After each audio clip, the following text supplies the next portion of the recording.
नमस्कार, good afternoon. सास बहू और सेंसेक्स के आज के इस एपिसोड में आप सबका स्वागत है। मदद करने के लिए गुरुवार के दिन आपको आपकी स्क्रीन पे कुछ ही देर में नजर आएंगे होम कैपिटल के राजेश अग्रवाल साहब। तो राजेश जी करने वाले हैं मदद। उससे पहले जरा एक बार उनके पास जाऊं, उससे पहले रीच आउट करने के तमाम तरीके आपकी स्क्रीन पे दिखा देता हूं। वो टोल फ्री नंबर, वो व्हाट्सएप नंबर और साथ साथ इंस्टाग्राम, थ्रेड और ट्विटर का आईडी सब रख दिया आपकी स्क्रीन पे। रीच आउट करिए, अपने सवाल भेजिए, टीम्स कांटेक्ट करेंगी आपको, बातचीत होगी उनसे आपकी और फिर शेड्यूलिंग होगी इस शो सास बहू सेंसेक्स में आने वाले दिन। इंतजार कर रहा हूं आप लोग का इस प्लेटफॉर्म पे। राजेश जी दिख रहे हैं क्या? हाँ, तो राजेश जी जैसे ही दिखेंगे बातचीत की शुरुआत। अच्छा, अब आइए जरा मार्केट स्क्रीन्स पर रखिए। एक रिलीफ कह लीजिए, एक रिस्पाइट कह लीजिए, आज भारतीय बाजारों में एक्सपायरी के दिन देखने को मिला। एक तो इंपॉर्टेंट दिन था एक्सपायरी का, और आज सुबह के समीकरण कुछ इंप्रूव होते हुए नजर आए। अब वो समीकरण क्या थे भाई? पिछले 2 दिन से खास तौर पे दबाव बड़ा था, आधे % की कमजोरी थी, और इसीलिए थी क्योंकि यूएस से संकेत खराब थे। और यूएस में हो क्या रहा था, हर दिन वहां की जो 10 साल की बेंचमार्क बॉन्ड यील्ड है, बेंचमार्क इसलिए मेंशन कर रहा हूं, आमतौर पे चर्चा में वही आता है, अदरवाइज सारे बॉन्ड यील्ड्स इंच अप कर रहे थे, बढ़ रहे थे, बढ़ते ही चले जा रहे थे। दूसरी तरफ डॉलर इंडेक्स उछाल दिखा रहा था। कोई बॉन्ड यील्ड 4.8 के पार थी, कोई डॉलर इंडेक्स 107 के पार था।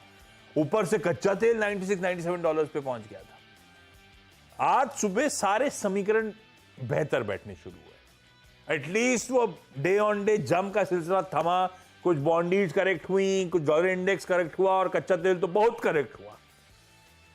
तो हमारे लिए संकेत अच्छे बने उभरते बाजारों के लिए।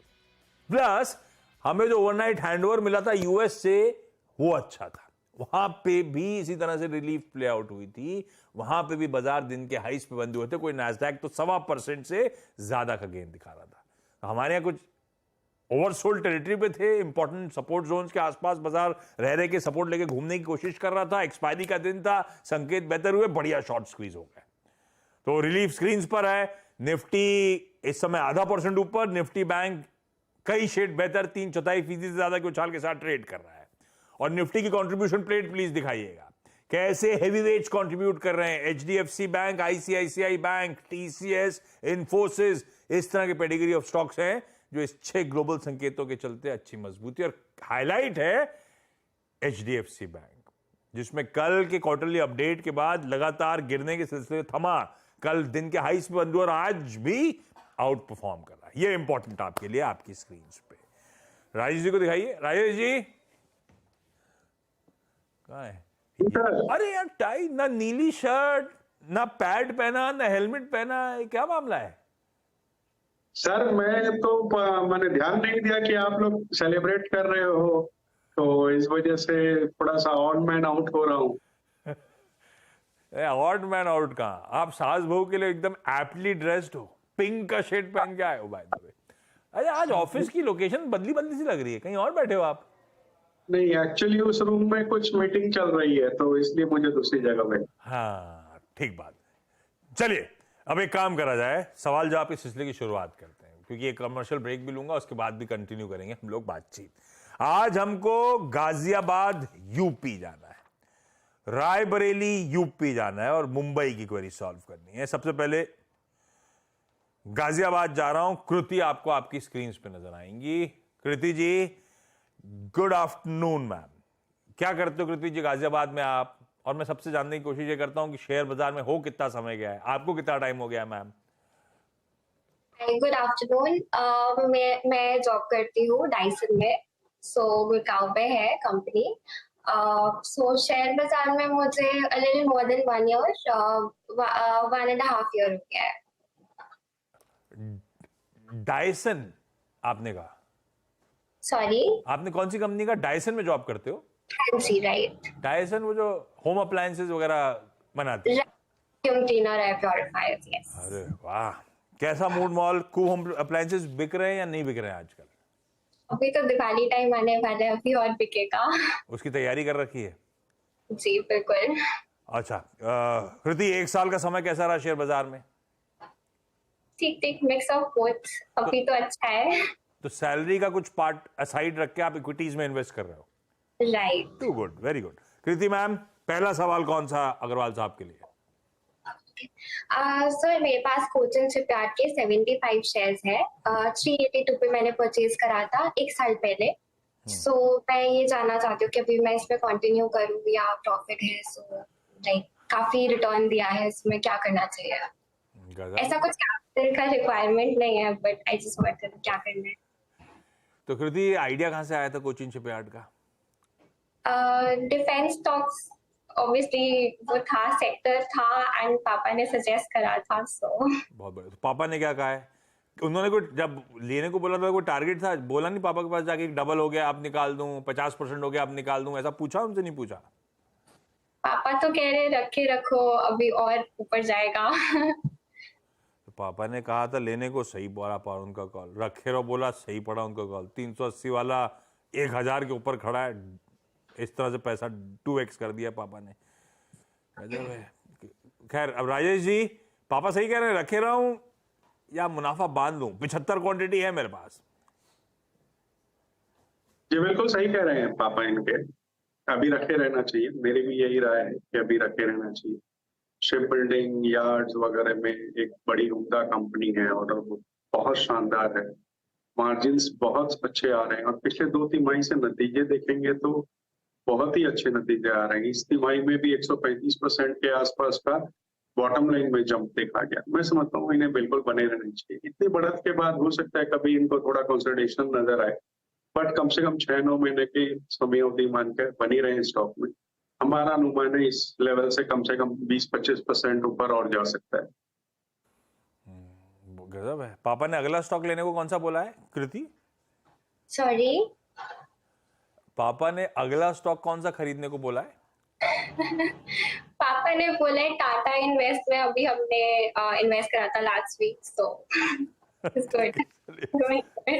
अच्छा, मैं आता हूं आपके पास अगली क्वेरी के लिए। अब मैं डायरेक्टर साहब आभा जी के पास चलते हैं, मुंबई। अच्छा, इस बीच रायबरेली का लिंक स्टैब्लिश होने की कोशिश हो रही, जब होगा तब बातचीत करेंगे। आभा मैम, गुड आफ्टरनून मैम। आभा मैम, आप क्या करते हो मुंबई में? मैं सर हाउसवाइफ हूँ। और कितने समय से शेयर बाजार में हो आभा जी? 2-2.5 साल से। और कैसी रही आपकी जर्नी? 2-2.5 साल से पैसा घर आ रहा है मुंबई में? थोड़ा थोड़ा ठीक ठाक आ रहा है, मतलब गया नहीं है, नेट नेट, ऐसा मानूं? हाँ ऐसा। हाँ ठीक है। कैसे डिसाइड करते हो स्टॉक आभा मैम? खुद चुन रहे हो, कोई मदद कर रहा है, खुद ने स्टडी शुरू कर दी है अपनी? पीएनबीसी में देख देख के ही कर रही हूँ जो। तो ट्रेडिंग कर रहे हो कि लॉन्ग टर्म के लिए रखते हो? दोनों चीजें। दोनों चीजें करते हो, ठीक बात। आभा मैम, पहला सवाल कौन सा है आज? सर आईआरएफसी की 7000 शेयर है मेरे पास, 73 से है। अभी जस्ट लिया था थोड़े टाइम पहले। नहीं तो आभा मैम, ये किसी ने ट्रेडिंग का आइडिया दिया था, किसी ने कहा था लंबी अवधि के लिए रखने को, क्या रीजन से लिया था? सर 2-3 महीने होल्ड कर सकती हूँ। और जिसका सुन के लिया था उसने क्या कहा था? उसने भी 2-3 महीने ही बोला था कि 1-2 महीने देखते हैं। कौन था वो? इस चैनल पे था, कोई और था? नहीं, कोई और ही था। हाँ भाई, ट्रेडिंग के लिए आईआरएफसी है। बहुत अच्छे मूव जैसे राजेश सर इन्होंने एंजॉय करे आईआरएफसी ने। इनकी बाइंग के आसपास ही लार्जली ऑफ लेट कंसोलिडेट हो रहा है और बहुत एग्रेसिव तेजी हुई थी, और उसके बाद ऐसा भी नहीं तेजी थमी है, कंसोलिडेशन में गिरा नहीं। क्या करना चाहिए, होल्ड करूं या निकलूं? मैंने लिया 3 महीने का टाइम रहा, मेरा बेसिकली पोजिशनल बेट है मेरी। देखिए वैसे तो फंडामेंटली बहुत स्ट्रॉन्ग कंपनी है। रेलवे के जो प्रोजेक्ट होते हैं उसे फाइनेंस करती है। एसेट क्वालिटी बहुत अच्छी है, 0 एनपीए कह सकते हैं। डिविडेंड यील्ड अच्छी बैठती है और जिस तरीके से रेलवे ने नए प्रोजेक्ट्स अनाउंस कर रखे हैं तो इनकी कामकाज में इस वक्त कोई कमी नहीं है। बट चूंकि इन्होंने बहुत छोटी अवधि के लिए सिर्फ पोजिशनल ट्रेड के लिए लिया है, तो मैं समझता हूँ इन्हें 69 रुपए का स्टॉप लॉस लगा के रखना चाहिए। अदरवाइज फंडामेंटली अगर किसी को लंबी अवधि के लिए रखना हो तो मैं इसमें बने रहने की सलाह दूंगा। तो कोई ऐसे कोई कंपल्सन है क्या 3 महीने का रखना है? लंबी अवधि का रख सकते हो ना आप आभा मैम? नहीं रख सकती हूँ सर। हाँ, तो राजेश सर कह रहे हैं फिर टाइम में मत बांधिए, इसको होल्ड करिए, 69 का स्टॉप लगाइए। Okay okay. अच्छा, लौटता हूं आपके पास। इस बीच रायबरेली से स्मृति सिंह हैं और स्मृति के साथ सैडली वो लिंक स्टैब्लिश नहीं हुआ है, तो फोन लाइन पर रिक्वेस्ट करी थी स्मृति जुड़ जाए। Smriti ji, good afternoon. Good afternoon sir. ये रायबरेली में नेटवर्क कमजोर है क्या? नीरज वाजपेयी ने ऐसा कभी बताया नहीं। नहीं एक्चुअली सर हम थोड़ा गांव एरिया में है। तो इधर नेटवर्क का इस इशू वजह- आता है थोड़ा सा। हाँ हम स्मृति, लखनऊ तो आएंगे फिर तो फिर ट्रेडिंग कैसे करते हो ऑनलाइन? अच्छा, रहने वाले लखनऊ के आप हो? सर नहीं, रायबरेली में भी घर है और लखनऊ में भी है। अरे वाह, जलवे। तो ट्रेडिंग वेडिंग में प्रॉब्लम नहीं होती जब नेट कनेक्शन स्लो होता है? नहीं नहीं नहीं नहीं नहीं सर। अच्छा स्मृति मैम, कितने समय से शेयर बाजार से जुड़े हो और आप रायबरेली एक साल। लखनऊ में करते क्या हो? सर हम एक्चुअली सर हम टीचिंग प्रिपरेशन कर रहे हैं अभी। तो फिर दोनों जगह कैसे जाते हो? कहीं स्कूल तो एक जगह होगा ना? नहीं नहीं नहीं सर, मैं अपनी छोटी भाभी और छोटे भाई की वजह से वही कोविड की टाइप से एक्चुअली भाभी को अकाउंट डीमेट अकाउंट खुलवा के भी भाभी को लेके आए थे। उसी के बाद हम भी धीरे धीरे उसी से सीख गए, फिर हम भी यहाँ पढ़ने लगे। अच्छा, तो स्मृति मैम, पहला सवाल कौन सा? सर सर अडानी विल्मर के सर हमने क्या कहते हैं 625 में बाय किए थे सर। सर उसमें और ऐड कर सकते हैं हम, एक्चुअली लॉन्ग टर्म के लिए ये उसके बाद अदानी ग्रुप समूह को लेकर खबरें आ गई और स्टॉक पिट गया। Yes sir. यस सर, जब आए थे पहला स्टॉक था यही अडानी विल्मर, क्रेज पे था। नहीं, सब कुछ ठीक चल रहा था, लोगों को फंडामेंटली पसंद भी आता था जब था, उसके बाद क्या स्थिति बदल गई पूरे ग्रुप की। खैर राजेश सर, आप बोलेंगे तो ऐड भी कर सकते हैं, एवरेज कर लेंगे, लेकिन करना चाहिए कि नहीं करना चाहिए वो आप बताइए। अदानी विल्मर 627 खरीद, 280 रुपए पर शेयर का लॉस हो रहा है सर। देखिए, आपने सही कहा कि समूह के बारे में कुछ खबरें आई, उसके बाद पूरे समूह के सारे स्टॉक पिट गए और इसमें दिक्कत ये आई कि इनके नंबर्स भी खराब आए। पहली तिमाही में अगर आप देखें तो 80 करोड़ रुपए के आसपास का नेट लॉस आया था। कुछ खाद्य तेल के दामों की वजह से, कुछ इन्वेंट्री की वजह से ये सब दिक्कतें हुई, लेकिन ये हमें नहीं भूलना चाहिए कि इसके पास फॉर्च्यून जैसे बहुत शानदार ब्रांड है, जहां बहुत अच्छी बढ़त वॉल्यूम में भी देखी जा रही है और आने वाले दिनों में भी मुझे लगता है अच्छी बढ़त होगी। लेकिन नए ऐड करने के लिए मैं इस वक्त इन्हें सलाह नहीं दूंगा, सिर्फ इसी कारण से क्योंकि समूह में अभी भी दिक्कतें बनी हुई हैं, जो खबरें का सिलसिला है वो चल रहा है। बनी रहे स्टॉक में जब तक कि थोड़े से जो बादल है वो क्लियर नहीं हो जाए, उसके बाद भले दोबारा से अपने डिस्कस करके ऐड कर सकते हैं, लेकिन इस वक्त नहीं करें। अभी ऐड नहीं करना है, अभी भी अनसर्टेनिटी है, अनिश्चितता है, वो छठी नहीं है वो बादल, तो ऐड नहीं करेंगे। जो है स्मृति मैम उसको होल्ड करके चलेंगे। मैं एक काम कर रहा हूं, छोटा सा ब्रेक, आप तीनों की अगली क्वेरीज ब्रेक के उस पार देंगे। अच्छा, ब्रेक पे जाते डायरेक्ट। निफ्टी वही बढ़िया, आधे % का उछाल, ब्रेथ बढ़िया पॉजिटिव। कल एक कंसर्न था भाई, निफ्टी तो दोनों दिन आधा % गिरा था, पर कल ब्रेथ खासी डिटोरिएट हो रही थी, कल स्क्रीन दिक्कत वाली थी। आज ब्रेथ बढ़िया एडवांसेस की फेवर में, इनफैक्ट इस समय भी 2:1 का रेशियो है, यानी 2/3 शेयर्स जो भी ट्रेड हो रहे हैं इन ग्रीन ट्रेड कर रहे हैं। ये असली बैरोमीटर है मूड का, तो बैठ ठीक है इस समय। तो देखते हैं आगे सेकेंड हाफ कैसा प्रोग्रेस करेगा, क्योंकि आज एक्सपायरी का दिन। लाइए भाई, सबको स्क्रीन पे एक बार फिर से दिखाइए। राजेश जी हैं मदद करने के लिए, कृति, स्मृति और आभा हमारे साथ जुड़े हुए हैं। कृति, अगला सवाल कौन सा कोचिन शिपयार्ड के बाद? मेरे पास 4 क्वांटिटी है अल्ट्राटेक सीमेंट की। ये मैंने 5765.6 पर लिया था, 1 साल से थोड़ा सा टाइम पहले। सो इसमें मैं रखूं और ऐड करूं, क्या करूं? पापा का आइडिया?